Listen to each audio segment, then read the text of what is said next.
ഈ ക്വസ്റ്റ്യനിൽ ABC Limited അതാണ് purchaser. This firm purchased a machinery from XY Limited for rupees 6,000 on hire purchase price, and the installment is rupees 2,412. There is 3 such installments and there is no down payment. The rate of interest is 10% and the depreciation charged on that machinery is 20% per annum. Then we write the journal entries in the books of the purchaser, that is in the books of ABC Limited. When the asset is purchased, that is on 1st January 1986, when the asset is purchased, the journal entry is machinery account debtor to XYZ Limited. The amount is rupees 6,000.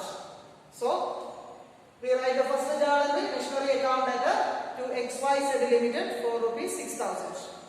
Then at the end of that year, that is on 31st December 1986, when the interest become due, the journal entry is interest account debtor to XYZ Limited. The interest is calculated on the original cash price, that is 6,000 into 10 by 100, that is rupees 600. Then on the same date, the depreciation is calculated on the value of that machinery. The journal entry is depreciation account debtor to machinery. Depreciation account debtor to machinery. It is calculated as the 20% of the cash price of the asset. 6,000 into 20 by 100, that is rupees 1,200. The next stage is the payment of first installment. On the payment of first installment, the journal entry is XYZ account debtor to bank. XYZ account debtor to bank. The first installment amount is rupees 2,412. It includes interest and the cash price portion. Then the last journal entry for the first year is profit and loss account debtor to interest to depreciation. That means the interest account and the depreciation account is transferred to the profit and loss account. Profit and loss account at 1,800 to interest 600 to depreciation 1,200. The next journal entry is at the end of the second year, that is on 31st December 1987. The first journal entry is when interest become due, the journal entry is interest account debtor to XYZ Limited. The interest on second installment is calculated like this: 6,000 plus 600 minus first installment, that is 2,412, and is multiplied by 10 and divided by 100. That is equal to 418. Okay.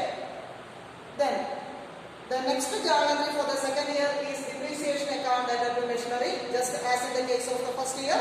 That is 1,200 depreciation account debtor to machinery. Then the next journal entry is payment of the second installment.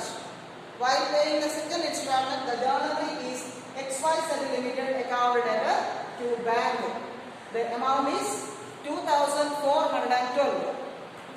Then the last journal entry for the second year, at the end of the second year, the last journal entry is profit and loss account debtor to interest to depreciation.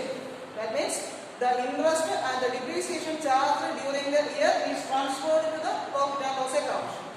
Amount 1,618 to interest 418 and to depreciation 1,200. Journal entries for the last year. That is on 31st December 1988. When interest become due, journal entry interest account debtor to XYZ Limited. The amount is rupees 218. Please listen this working note. Amount due for the last year is rupees 4. At the end of the second year is rupees 4,606, and the second installment 2,412 is deducted from this. then we will get 2194. Then the third installment is rupees 2412. The difference will be the interest for the last year. That means there is no need to calculate the percentage of interest. The difference of amount due for the cash price for the last year and the last installment. The difference is assumed to be the interest. That is to be rupees 218. So, interest account letter to XYZ Limited, there is amount 218. Next journal entry is for charging depreciation. Depreciation account letter to machinery, amount 1200. Then, for the payment of last installment, XYZ Limited account letter to bank, amount 2412 is the amount of last installment. Then, for transferring the interest account and depreciation account to the profit and loss account. Journal entry, profit and loss account letter to interest rupees 280 and depreciation rupees 1200. Okay.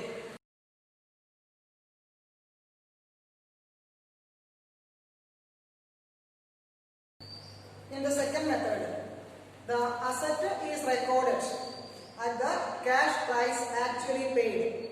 Cash price actually paid. So, when the asset is purchased, there is no journal entry in the books of the purchaser. When the asset is purchased on hire purchase basis, there is no journal entry in the books of purchaser. Then, when the first installment becomes due, the journal entry is machinery account debtor, interest account debtor to XYZ Limited is the hire vendor. So, machinery account debtor, interest account debtor to XYZ Limited. The first installment amount is rupees 2412, out of which rupees 600 is interest. So, the cash price content is only rupees 1812. So, machinery account debtor 1812, interest account debtor 600 to XYZ Limited 2412. Then, when the first installment is paid, no difference, XYZ Limited account debtor to bank. First installment is 2412. So, the journal is XYZ Limited account debtor to bank.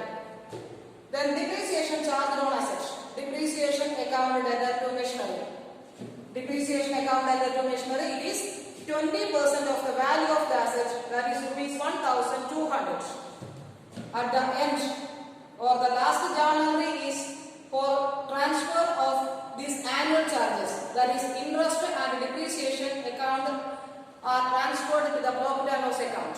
Journal entry is profit and loss account debtor to interest account to depreciation account. Then at the end of the second year, when the second installment is due, the journal entry is machinery account debtor, interest account debtor to XYZ Limited. The second installment amount is rupees 2412, out of which rupees 418 is the interest. The balance amount is the cash price content, that is rupees 1994. So, the journal entry, machinery account debtor, interest account debtor to XYZ Limited.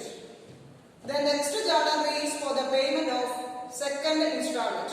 XYZ Limited account debtor to bank account, rupees 2412. The interest content and the cash price content is given as the second installment. Then the third journal entry for the second year, the third journal entry is for charging depreciation. Depreciation account debtor to machinery account rupees 1200. There is no difference in the amount because it is on straight line method. Depreciation is calculated on straight line method. Then the last journal entry is transferring of annual charges to the profit and loss account. The journal entry is profit and loss account debtor to interest rupees 480 and depreciation rupees 1200. Then at the end of the third year, when the last installment becomes due, the journal entry is machinery account debtor, interest account debtor to XYZ Limited. The installment amount is rupees 2412. Interest content is rupees 218. So the cash price of the original price of the machinery is rupees 2194. Then the next journal entry for the payment of last installment, XYZ Limited account letter to bank account, same amount of 2,412. Then for charging depreciation on the machinery, depreciation account letter to machinery account rupees 1,200. For the last journal entry, the annual charges, that is the interest and depreciation is transferred to the profit and loss account. Profit and loss account letter to interest 280 to depreciation 1,200.